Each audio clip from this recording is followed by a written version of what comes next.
You look great. I've got the blues, I feel so lonely. I'd give the world if I could only make you understand. It surely would be grand. Hello, and welcome to Hanging Out at the Exit Cafe. It's a little talk show that the Exit Theater started so we can stay as connected to our friends and family at the theater without actually being in the space. This is our way to sort of have those casual, wonderful conversations you would have right before seeing the show in our Exit Cafe, but in your home. And so you don't have to wear pants, and that's great. My name is Amanda Ortmayer. I am the production manager and technical director of the Exit Theater, and right now the talk show host, because that's what that is right now. We do this show on Tuesdays, and we'll get a little bit more consistent as the year goes on. But what we're doing right now is we're interviewing folks who are working in our program that's Exit Theater Presents. Some of you saw a couple of weeks ago, The Empress Walk of Matilda. That was our first live streaming production, and we have one coming up Thursday called HICK, A Love Story. Some of you may know about it already, some of you may not. We'll talk about it tonight. I want to let you know that there is a recommended donation of $5 for this show. However, it's not like I'm going to kick you out if you don't give me I can't find you. It's fine. But you can always donate more or less. You can donate on our Facebook page, our Exit page. Just look for the Donate to Exit Theater button. I'm sure it's somewhere. Tonight, we're going to talk to Terry Baum and Carolyn Myers about HICK, A Love Story. So without further ado, let's go ahead and bring on our guests. Hi. Hi. Hi, how are you? Good. That was fun bopping on.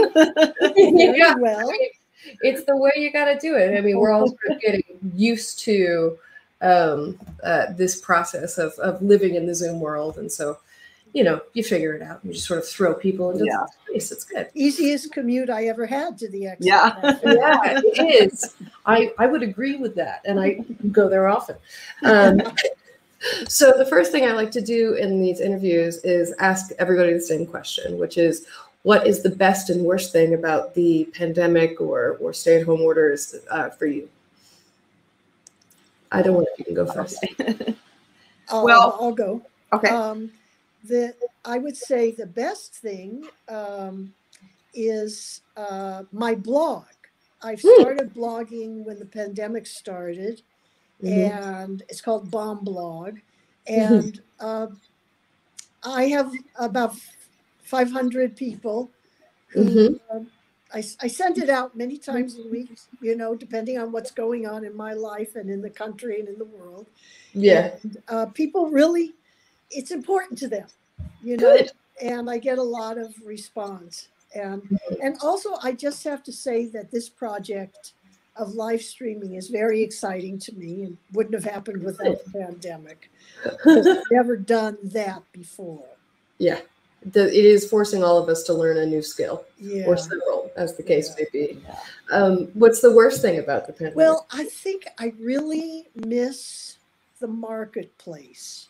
I really, I don't have a car. I shop a lot just by walking to the little stores in my neighborhood, and I know the people, and just, you know, selecting my own jikimas and apples, and then getting a ride home in the shuttle with Dennis, who likes my standard poodles. All these little things of being in the community, interacting. Yeah, that is the thing that I really, really miss. Do you do you have the moments where you get to shout across the street at your neighbors? Because I know that that's what we've gotten very good at. Is really? Making relationships. Yes, we talk. Yes. Yeah. I remember. Yeah, one time, the very first time I shouted across the street at somebody very early on. What was I telling? She was telling me something, or I was telling her something. Anyhow. Yeah, that was, I thought, oh, this is what happens now when you see your neighbor. Yeah, because you want to, because it's weird to sort of be like, well, I'm not allowed to go near you, but I know you exist. Yeah. So, yeah. Yeah. Carolyn? Well, I guess the worst thing is similar to Terry's. Well, I do have little grandchildren who are too young for social media, so that's really hard, not seeing them. But I would say the hardest thing for me is that lack of gathering together. You know, I feel like, and that's one of the things I loved about theater. I love it about the Exit, the way you have the cafe and the random encounters. Also, I really miss. I took a walk and I got to Dolores Park, which I live kind of near, and it was just a nice day. But Dolores Park had a lot of people in it. I walked around the edge, and I felt like I was at the Renaissance Fair or something. It was so exciting just to see so many people. It was the most people I'd seen in months. And then I also just love theater. You know, the gathering together, people sitting. I feel like people coming together to hear each other tell stories. To me, that's the primal human thing. And I know one time I had a friend who lived for quite a while in a war-torn area. And he told me that that was the worst thing, was that he felt he never got together casually with a group of people. That didn't happen during those years and how hard that was. Wow. And I really feel like that. You know, I worked in the schools for many years. I was a teacher. And I found that I liked teaching drama, at-risk kids, and special ed. And because all of those groups, you're with one group of people for an extended period of time. The classes are often smaller, and you have a lot of time to get to know this small group of usually quite intense people. And that share, and most of them, not the actors, because they're the successful aspect, but the at-risk kids, and then of course special ed kids, a lot of them haven't had that as part of their lives. Either they're left out because where they're at within themselves mentally and physically, or because they've had these really hard lives that have led them to this point of being at risk. And all bringing that storytelling in, and that circle group was just, that's what I care about the most. And so I miss that from theater. And what's the best thing for you? The best thing is sort of, in some ways, it's the same in that the circle's gotten much bigger. I'm really active in a Buddhist community, and I've been active in the same Buddhist community since the late 70s. And now, whereas we have these get-togethers and 20 people come, you know, that's sort of where it's gotten to. Now, we're having these gatherings and 200 people are coming, including people I haven't seen since the 1980s, and including people in Nepal and people in India and people in France. And that's how, you know, doing the show will be too. I feel like I personally have friends coming who have never been able to see the show because it's always been geographically too far away. So I love that. I just feel like that expanded community is so wonderful.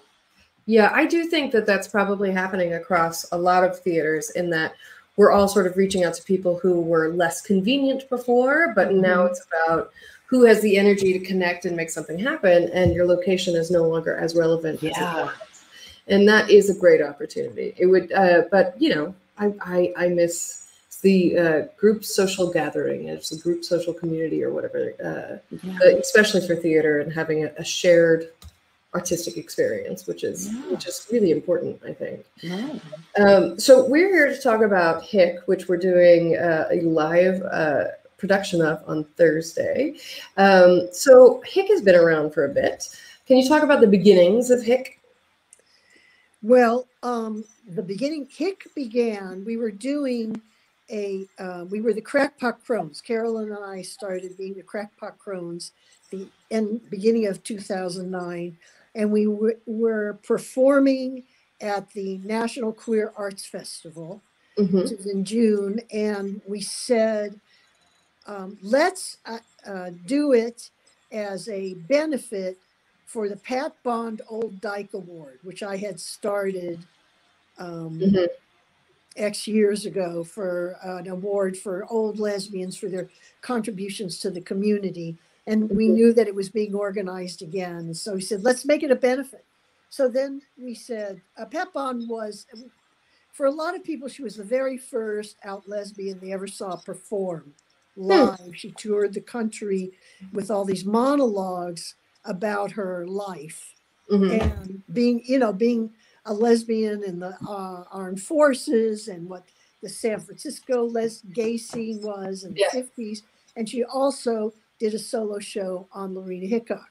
So Carolyn and I said, let's do one of Pat's monologues since this is a benefit. And we decided on her show on HICK, which opened in 1985, I think. And we chose, Carolyn really did all this research on her work, and we chose a short monologue. It was just one scene. Well, that was sort of it. That's the short version. Please. The long version is, now I don't remember where we got the file from, if that was from the archive or whether it was in the file cabinet. I don't remember. No, it was from the library. It was from the library. Oh, right. From the archives in the San Francisco library. Yeah. So we knew she'd done a play. She did a play on Gertrude Stein and she did a play on Lorena Hickok. So originally, I think we thought, well, Terry will do Gertrude Stein, I'll do Lorena Hickok. So, but then I got it, and it wasn't a play. It was like a phone book of many of the same scenes done over and over, but in different ways. I mean, it wasn't organized like one script. It was a good 200 pages of bits of scenes, including the same scene, but slightly different many times. Right. I mean, before there was the word processor, you tended to have more things like that when you just had a typewriter. And so I stayed up.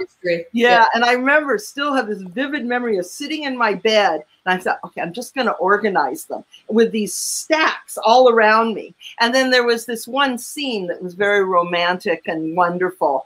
And so I put it together. I tried to make it solid into one scene. I took it down to Terry.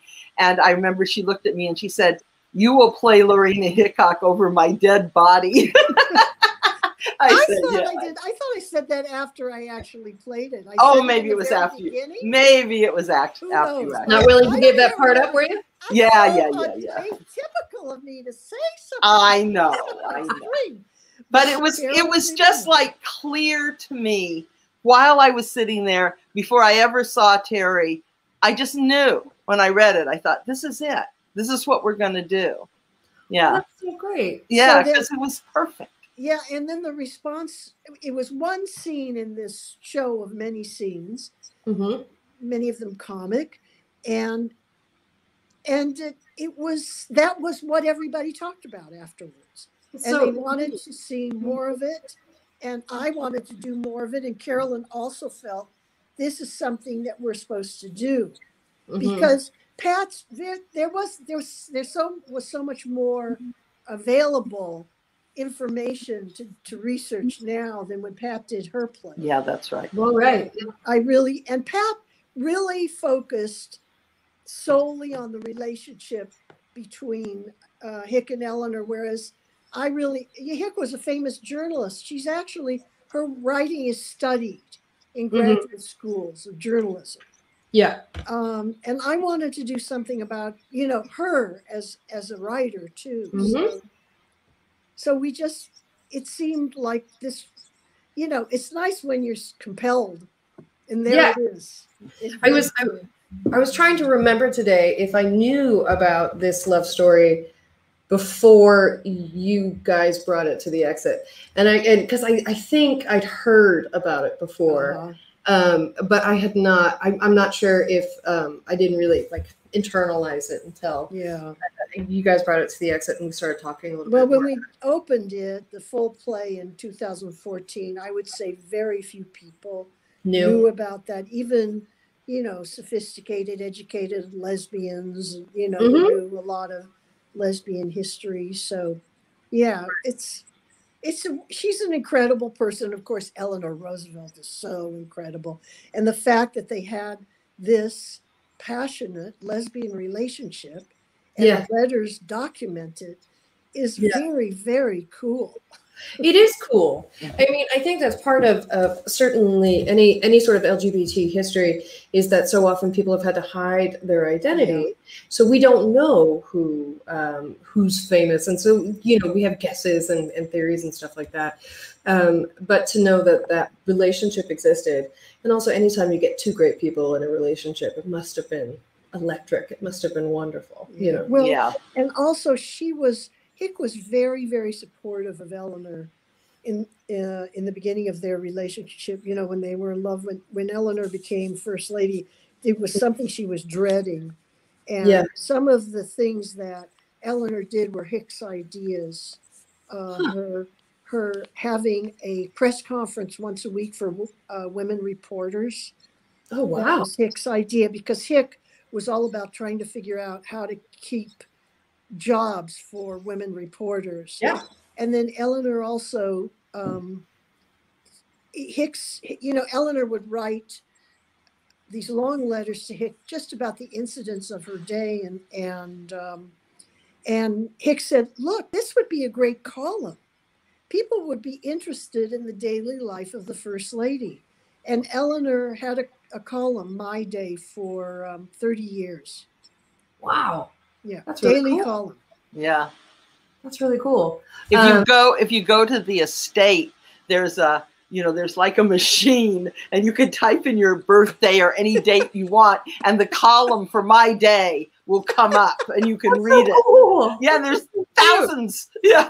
Yeah. Every day. That's really great. Yeah. When did you guys start working at the Exit Theater? When did we all cross paths? It's been a while. The second I can remember the Crohn's for beginning. Holidays. Crohn's for the Holidays, the sequel. That's when we went to the Exit. So that would have been in 2013. Yeah, 2013, when you were closed for the holiday. We called up to see if we could come to a holiday show. And they said the Exit Theater's closed, but if you want to, you can do it. You might have been there, Amanda.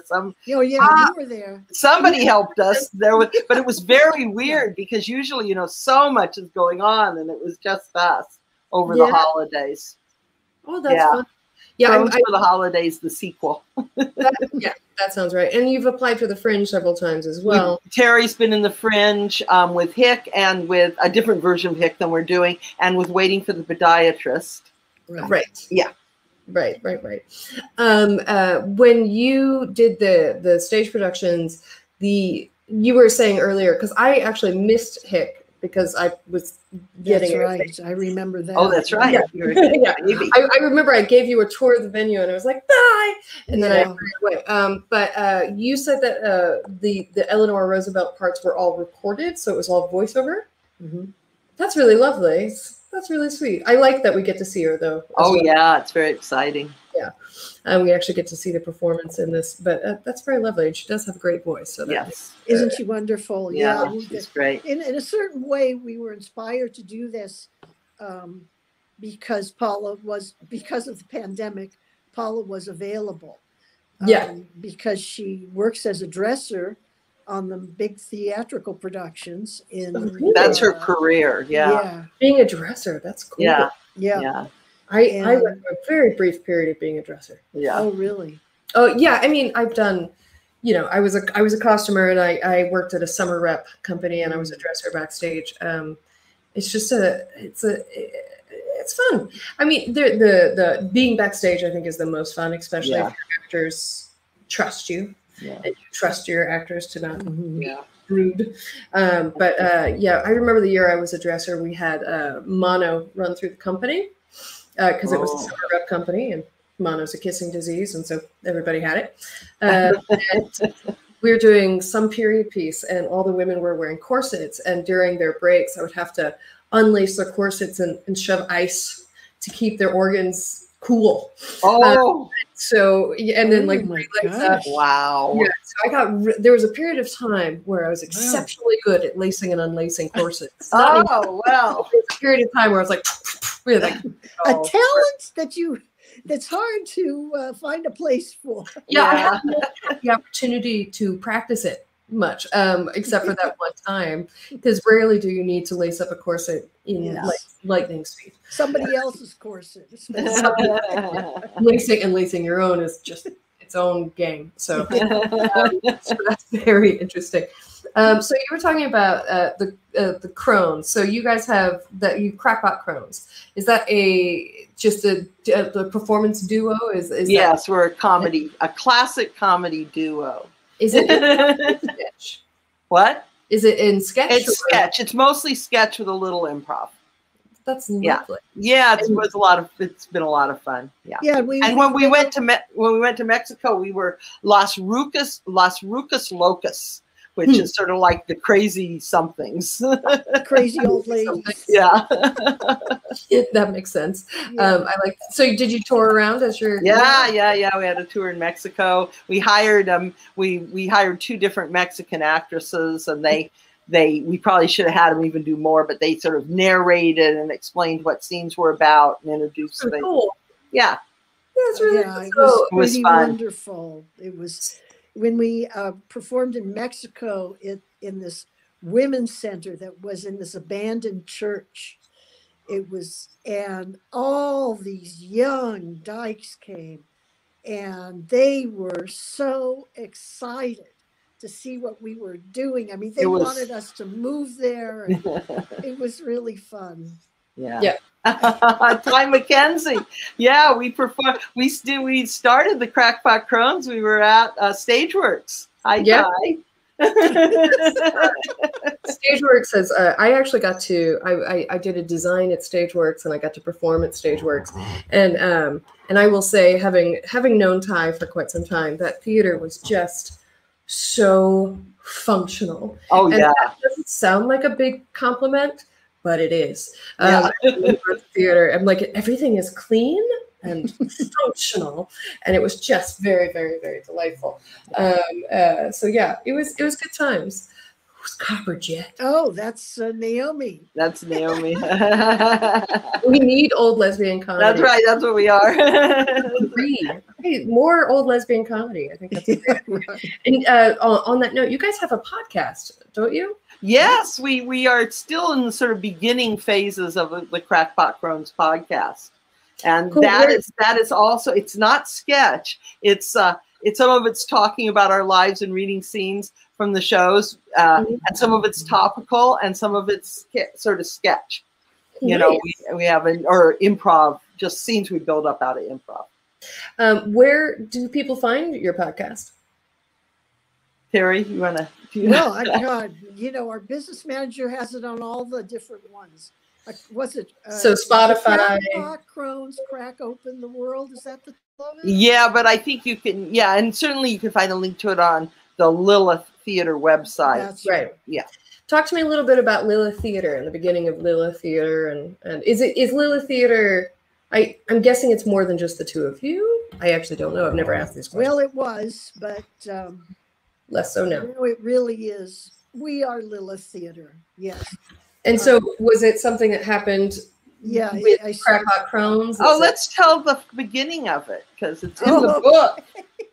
Yes, we have this book published by Exit Press, and in it we tell the story of our, among other things, we tell the story of our long collaboration. We met in 1972, and yes, and in 1975, the fall of 75, or that we think it was, that we went to the Amazon Music Festival. So. Yeah. We went to the Amazon Music Festival, one of the first women's music festivals in Santa Cruz up in the mountains.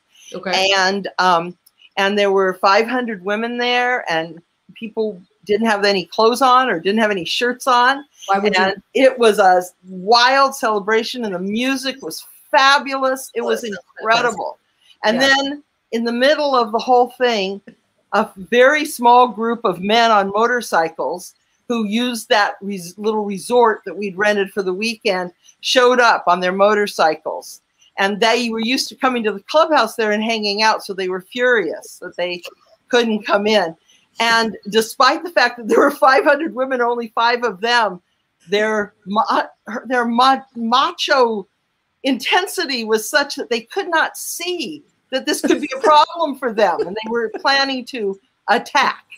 And so I was part of the group that happened to be near the gate, and we started trying to explain to them how important it was that they leave and not interrupt this, and that this wasn't going to go well for them. But Terry was in the monstrous regiment of women that was moving towards them. I was part of the group that had dropped acid. The fun group. It's time. it's time to settle accounts. Yes. Yeah. And so the 5 of us or 6 of us that are at the gate, we're seeing these women approaching, and we're seeing these men unable to understand that this is not a good scene for them.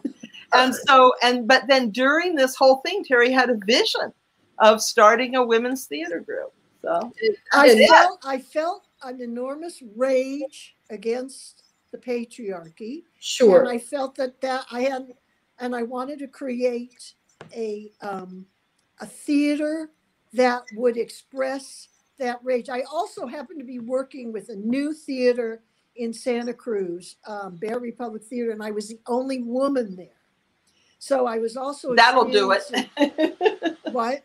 So that'll do it. Even though those men were great. They were great. Men were sweetie pies, but I felt totally isolated because I had different ideas about what the world was like than they did.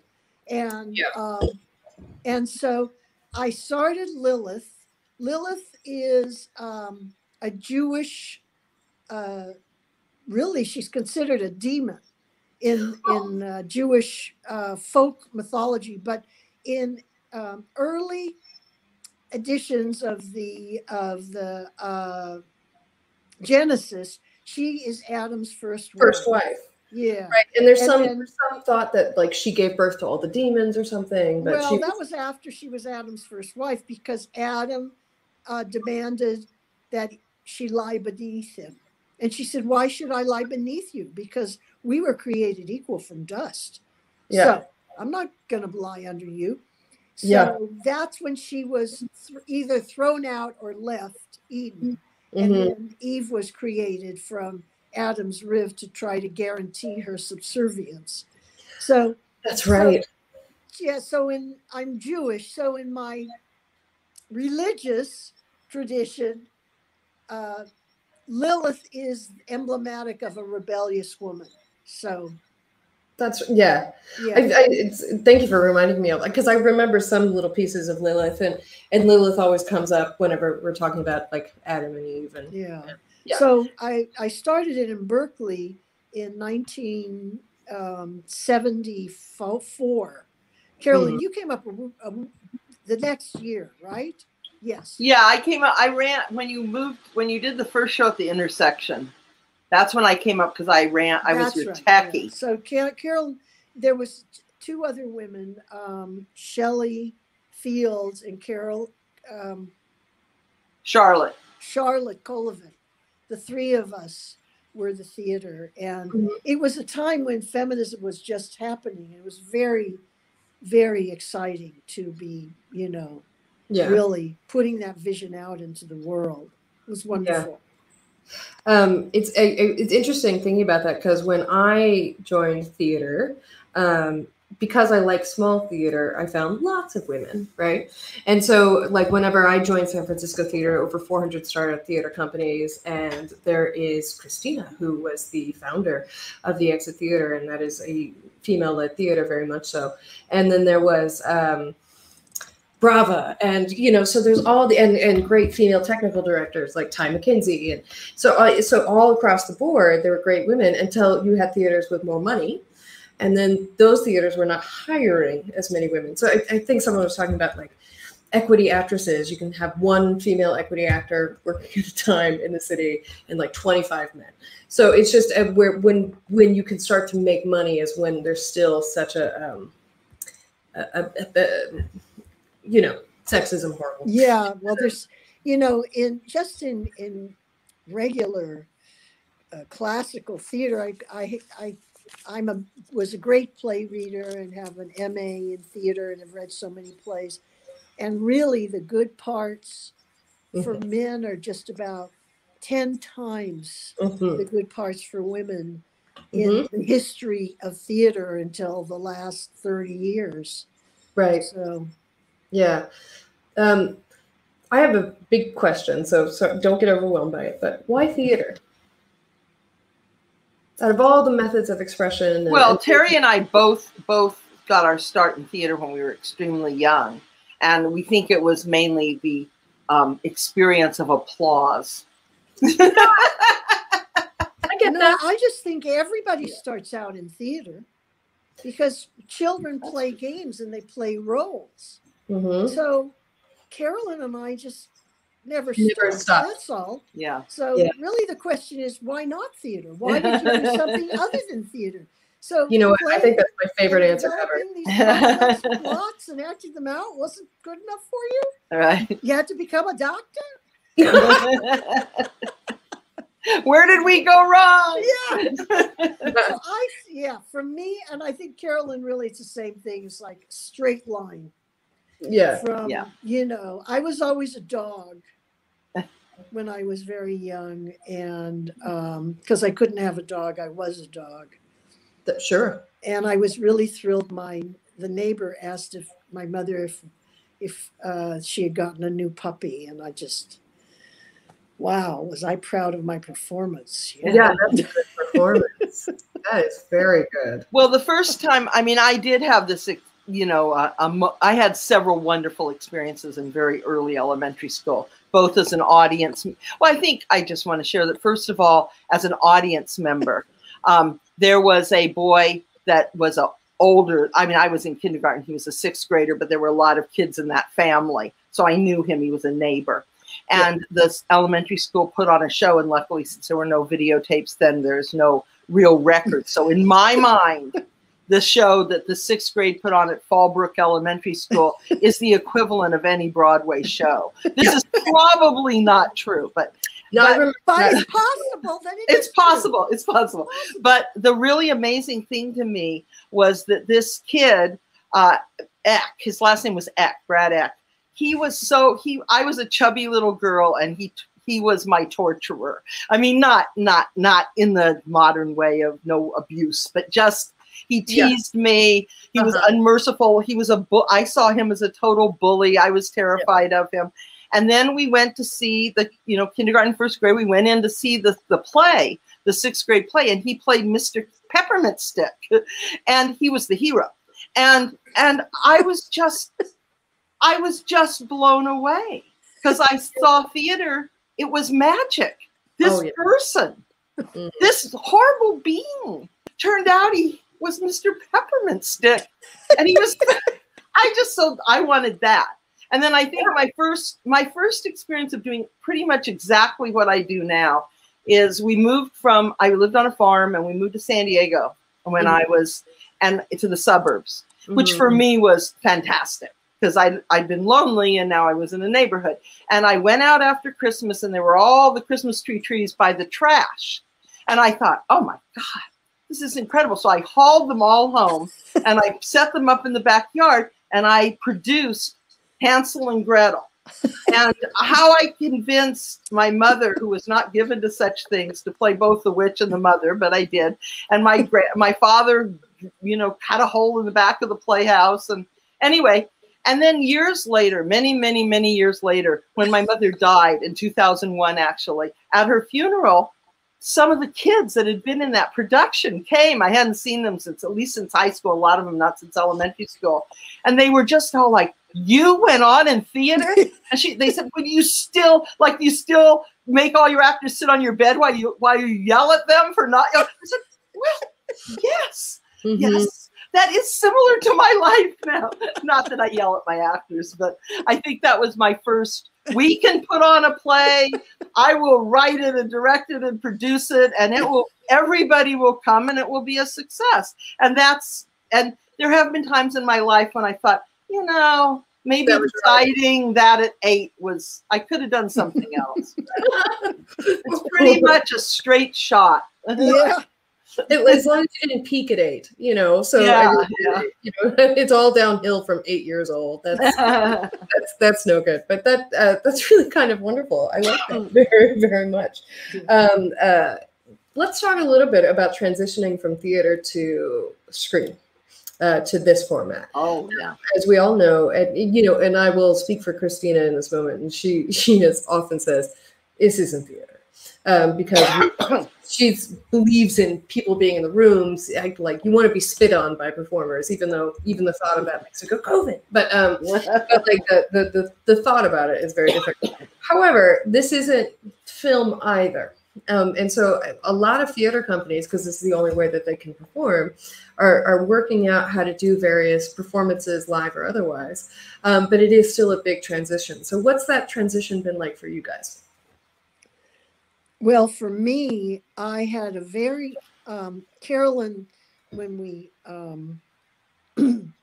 were rehearsing, Carolyn was saying, you're not speaking to a whole audience. You're just speaking to one person. The camera is like one person. And I just couldn't get it. And then Carolyn videotaped a run through, and I saw myself, and I was horrified. I was horrified.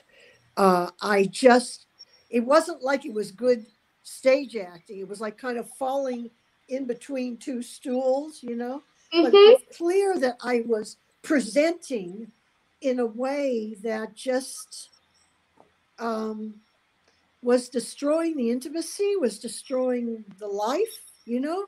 And one of the things I realized is that I was looking for a way to use the same energy that I have to have for a solo performance. And it's not only is it different energy, it's simply less. It's less power, you know, to really communicate. And it was like, I had to see myself to realize, I don't know, to me, it's all been incredibly exciting. Although I was in the middle of doing publicity. And when I saw that first videotape, I thought, maybe I won't do any more publicity. Oh, no. But then, learning moment. I got it. I got it. So I am now exploring acting, being HICK, which I love being HICK. I love HICK. I feel I'm doing, I feel in communication with her spirit, you know, it's, that's a lovely thought. Oh, it's wonderful. Wonderful. Except when you are in communication with people's spirits, be careful what you ask for. That's all. But so this is different. And I am excited to learn something new. I really am. I just, and it's been great working with Carolyn. I just have been, you know, she's been, I mean, we've worked together in so many different ways, and now she's directing in a new thing, which is, you know, neither of us is technical. And of course, it's a different learning curve when you're in your 70s than when you're in your 40s, you know, or 50s.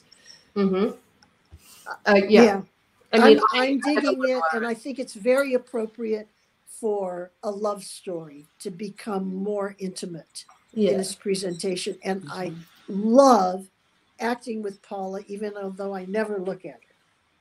Yeah, I mean, there is definitely a connection. I mean, for those who don't know, I've seen a rehearsal or two. But there's definitely a connection that occurs between the two of you. And it's really quite lovely, because that's a hard thing to recreate in this environment. And I think so much of it is we can get so frustrated about what it's not, you know, that we don't take advantage of what it is, which is this opportunity to show nuance, right? And I think for me, what's so interesting in watching you work is, and again, I talk to Christina about this kind of thing too, because she has solo shows. And when you have a solo show like that, or a show or character that you've spent so much time with, that you've toured all over the place, to then be able to come back and sort of restructure what that performance looks like, and know that you know who the person is, you know who this person is that you're trying to portray, and you've been in their skin for a long time. But it's almost, it almost feels like a secret, like this is really who she is, and you know, that's so you're right. You're right. That's cool. That's really good. That's a very good point. It's just. I have a great regret, though, about the live streaming, that it's just once. I mean, that's one of the things I love about theater, is to keep exploring. So it's hard for me that whatever we do, that's the end of this project, what we do on Thursday night. Yeah, I mean, for now, just like Yeah. every other project, and at some point we might get back up to runs. It really depends on what happens to the world, and as soon as anyone knows what's going to happen, I would love to be made aware of that, so I can schedule something. Well, Carolyn, what about as a director? Yeah, transition. Well, I had a lot of doubts about doing it, about my ability to do it, and I've never done anything except stage. I mean, my experience with directing is very limited when it comes to video or film. And it's not something I really like. This though is different because you're not, once you've got it set up for the lights and sound and stuff, you really are just watching them so close up. It isn't a constant change. I mean, my little experience with film, there's so much time you're spending on the tech. I mean, it's just endless. But I really, with HICK overall, it's been incredible for me because we've had so many different experiences with it. And as a director, it's been really great because I've gone a lot of different places and worked with different crews and had different, and I've really enjoyed that. I've learned a lot. And this, at first, it seemed sort of shocking to me, the way, you just appear, like at the beginning of this talk. But now that I'm into it, I love it because HICK, not only is it an intimate love story that we're telling, but also it's really based on these real letters from Eleanor Roosevelt that she really wrote to Lorena Hickok. We got permission from the Roosevelt estate, or Terry did, to use them. And everything you hear Eleanor say in the play is verbatim. These are all Eleanor's words. So in fact, the play, the skeleton, the structure are these letters that, of course, HICK read by herself. I mean, it was when they were separate from each other that there was a reason to write letters. When they were together, they weren't writing letters. So it was always HICK, just mostly, I assume, sitting by herself somewhere, reading a letter. And so, and letters back in the day, letters have been a very important part of my life. So, I remember that experience, of getting the letter from someone and having this window open to what your friend is going through and what's going on with them. And it's like that. And this medium works really well for that. So it's very thrilling. I mean, we did it when we did the show last time at the Exit. We did have someone playing Eleanor. So I directed it before with someone else. But this is so much more intimate. So to see Eleanor writing the letter while HICK's reading it and vice versa, I got very enthralled. I really enjoyed it. Yeah. So I think it translates really well. Yeah. And I don't know what I'll go on and do next, but I've really enjoyed learning the things I've learned with this. Yeah. It's a fun process, and I think the other thing that we're learning, since it's, we're all making this up as we go, right?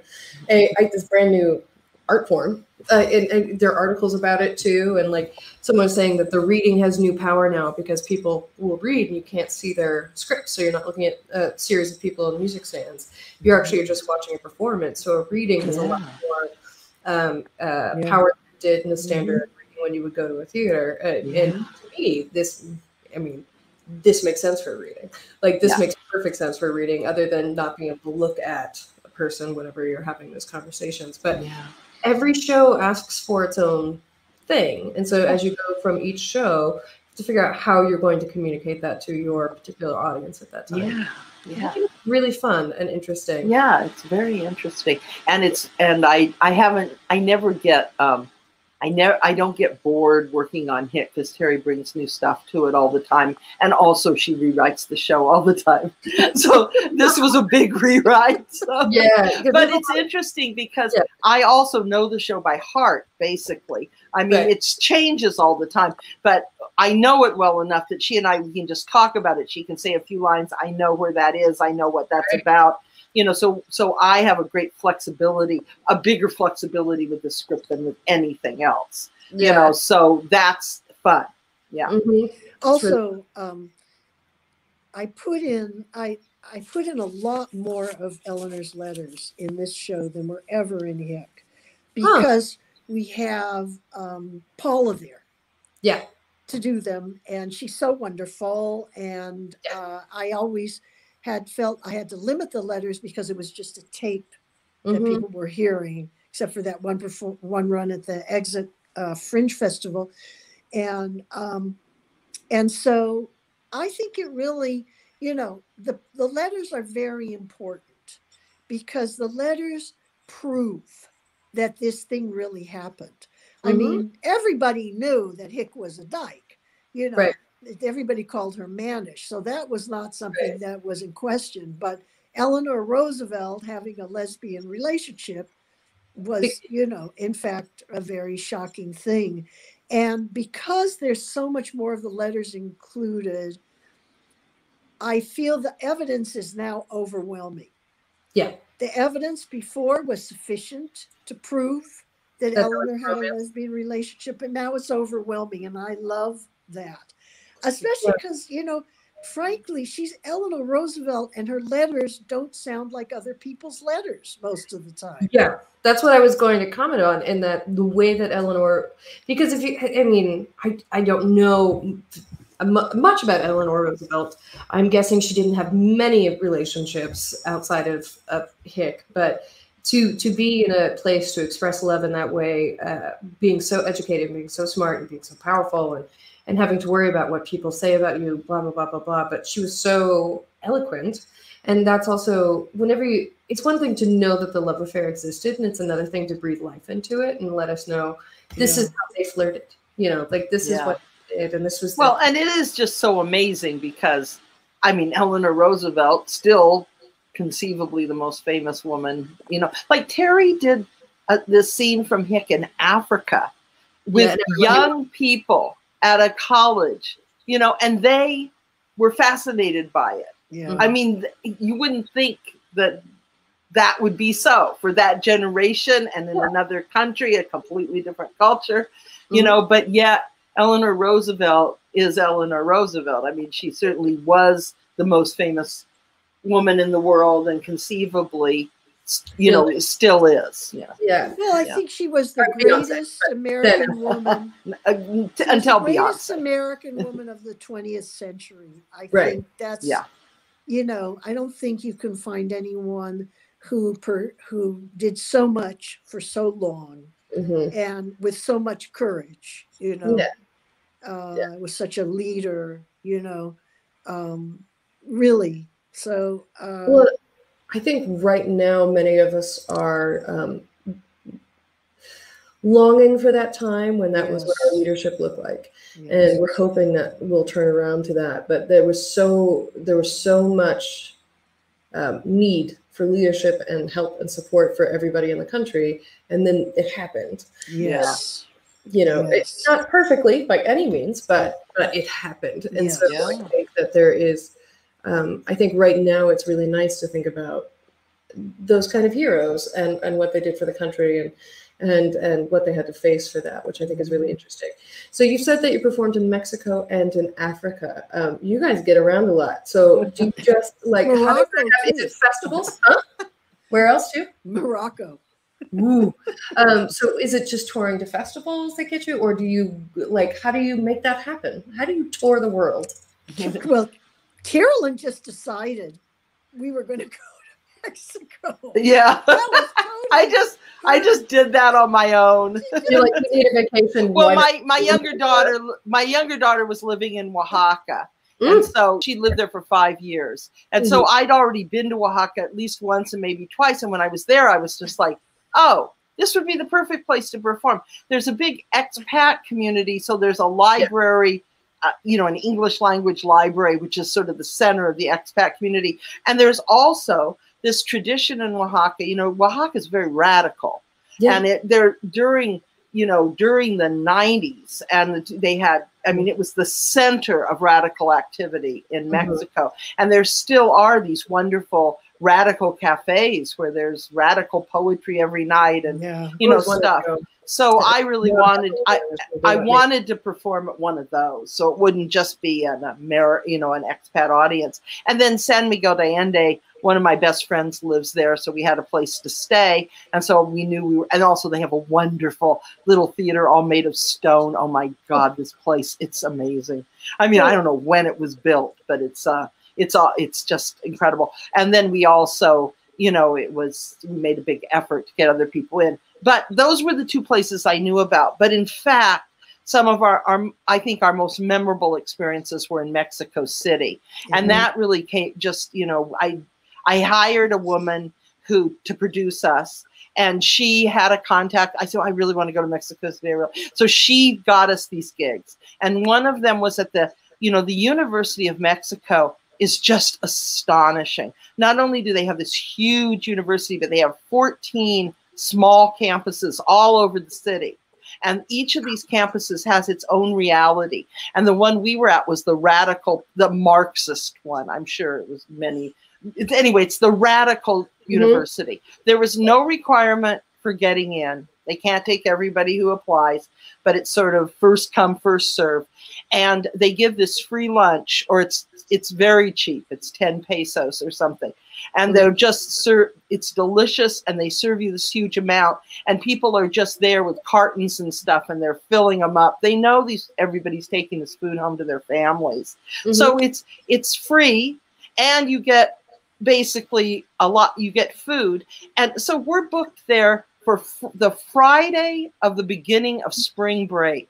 Oh, Friday night. I'm like, oh, right. Like anyone's going to come to this show.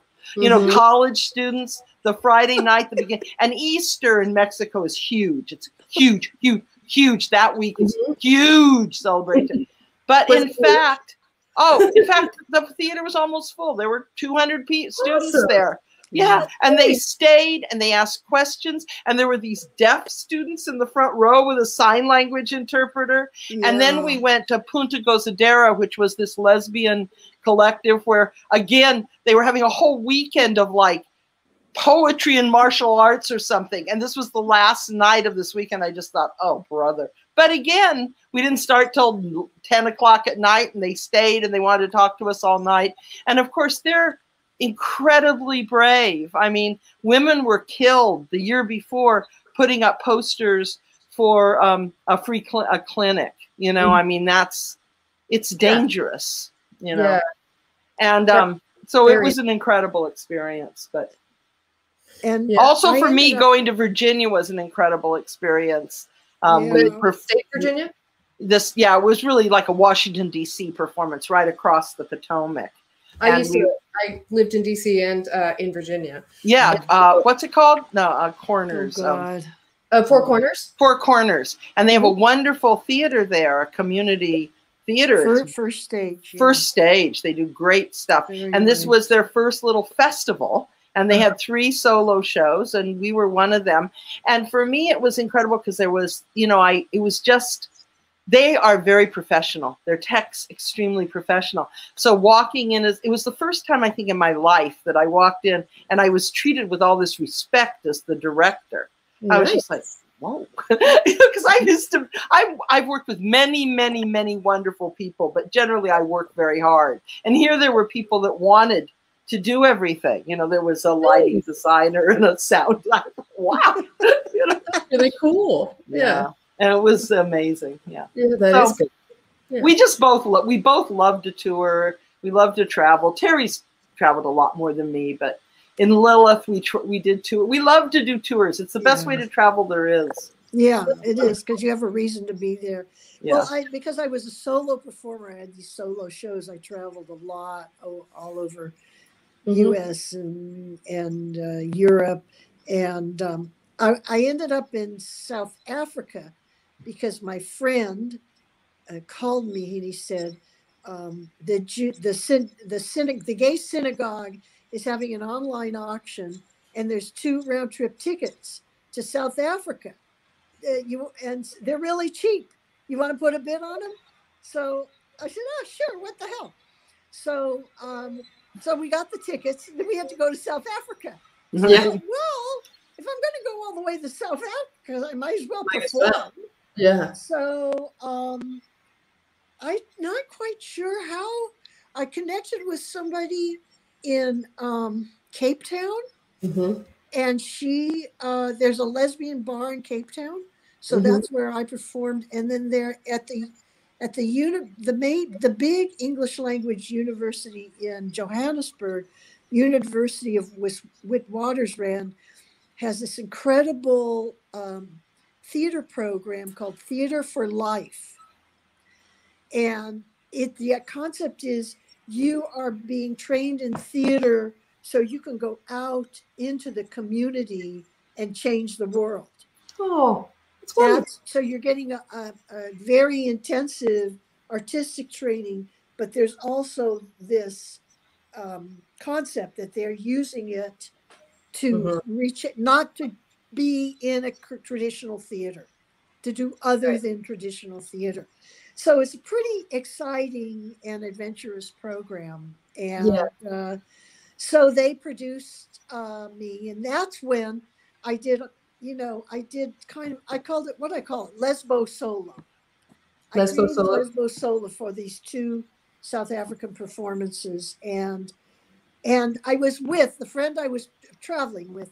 He was a communist, okay, gay man. He was very radical. He said, he hadn't seen HICK because we'd never done it. He said, you should do the scene from HICK. You should do the scene from HICK. And I didn't do it at the Dyke Bar. And he said, come on, do the scene from HICK. I said, come on, college students in South Africa aren't going to care. I did it really just because he bugged me. And he was right. Yeah. That was the scene that I went to classes the next day where people talked about what they had seen in my performance. That was what they wanted to talk about. And they were so moved by it. And that really, Carolyn's the engine of what we do. And Carolyn had been pushing me to write this play. And I've been procrastinating. And then when I saw how meaningful it was to young Black Africans. Yeah. I said, okay. Yeah, no, that's very, very valuable. Yeah. Do you, as we are we should wrap up soon. It's been about an hour. But I know it goes quick when you're having fun. It does when you're talking. It goes so fast. It's just one of those things where, we don't have these conversations so often. And so you just sort of fall into it. It feels so nice. And I'm like, let's just do it for another 7 hours. And some of my earlier talk shows were close. But do you have any other plans outside of anything for us to look for? I know you have your podcast that will be available everywhere. And here, someone was. The Crackpot Crohn's podcast is available wherever you get podcasts. That sounds like an NPR. I feel like I should have done that. Crackpot Crohn's. Leslie. Good. Put that up. Thank you, Leslie. Yeah, thank you. www.theater.com. Yeah. So we can look for that. And then there is, the book. So those who don't know, the book. Theater, we have a press called Exit Theater Press. And I think this is the last thing we were able to publish before we all got shut down COVID. And it's pretty exciting. And I know you guys worked on it for a very long time. And you can get that book, I think, on Amazon. Is it true still? Yeah. I'm sure it's true. If not, I'll find some other way for you to get the book. But that's also a book that's available for people to pick up. And mostly, we hope to see you all on Thursday. Excellent. Do you have any final thoughts or notes before I kick you off the show? I just think it's going to be exciting to have because Carolyn and I have, friends in Europe, and I'm just really excited about them seeing this and us. Even though I won't, it's not. I won't have the same relationship with the audience yet. Somehow we all will still be together. Yeah, that time. Yeah, I think the reason. Yeah. I think the reason why we're holding on to live performance so much is I do think it affects the energy of a piece. It certainly did with Snow Walk. And even though we'd seen her rehearse, and she's fabulous, she's always good. She rehearses. Yeah, she was wonderful. But there's just an elevation of like, I know you're there and you're listening. And so there is something about it that gives us something closer to a theatrical experience, I think. Yeah. Well, I don't know. I've never done it before. We'll find out. Yeah.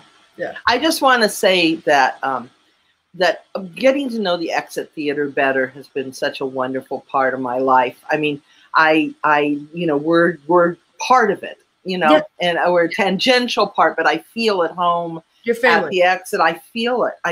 Yeah. And when times come, please everybody keep checking out what they're doing now. I just think it's wonderful what you're doing. And then when theater reopens, there's just so many things that happen at the Exit. Yeah. It's really a wonderful place, and it's very supportive of artists, and the fringe festivals are wonderful, and the regular productions, and there's a lot of other fun things that happen at the cafe and stuff. And it's really felt, I haven't had a theater home like this. So I love it. I have to say the fringe festivals, I mean, it's very frustrating to me that it's everybody selected randomly in a lottery. I mean, it's frustrating to me as a performer because I want to be selected more often. But as an audience member, it's just an amazing, amazing experience. Yeah. Mm-hmm. It really is. Yeah. To go to the Fringe Festival, you can spend on a Saturday or Sunday, you can spend all day and all night there. Yeah. Well, just go from play to play to play. Well, at the very least, you have the community of the staff and volunteers and the performers of that year. And at the very most, you also have that plus 7 shows on, so that's not a bad day, even if some of those shows were not great. And sometimes some of them are not great in that they're not polished, but they're incredibly moving and brave. And so it's there's something that probably wouldn't ever make it into a juried fringe festival, Yeah. And it's important to let the audience decide what their favorite piece is, not the producers. And I think that's why we stand by it so much. I mean, don't get me wrong, I get frustrated about it too, because I just want to have all my friends back every year. But the reason why we stand so strongly behind it is because we need to stop having the producers make the decision of what we all get to see. So the audience gets to come and say, I like that, I like that, I like that. And you may see something you wouldn't have seen. And some of my favorite fringe productions are not elevator pitchable, and so would never have been something that would have been picked up. And so I'm so grateful, and thank you for that. We love having you guys around, and we very much appreciate it. We love being around. Yeah. All right. Well, I'm going to say good night to you too. Good night. Thank you very much. All right. So that was a wonderful, fabulous interview with 2 fantastic ladies I've gotten to spend a lot of time with this week. I do ask that you come on Thursday and see the live performance, if at all possible. It is a great feeling to be a part of it. And I, as an audience member on our last one, felt it as well. So please come do that. And until then, have a great Wednesday, I guess, because we don't have anything for you to do on Wednesday, just Thursday. I hope you all have a great night. And this is me covering while I find the right button. Good night.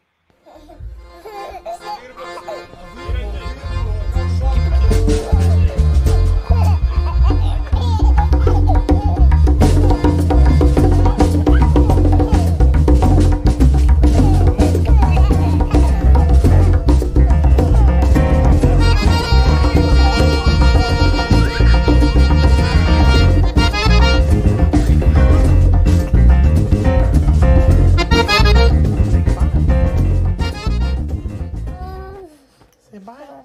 Say bye-bye. Okay.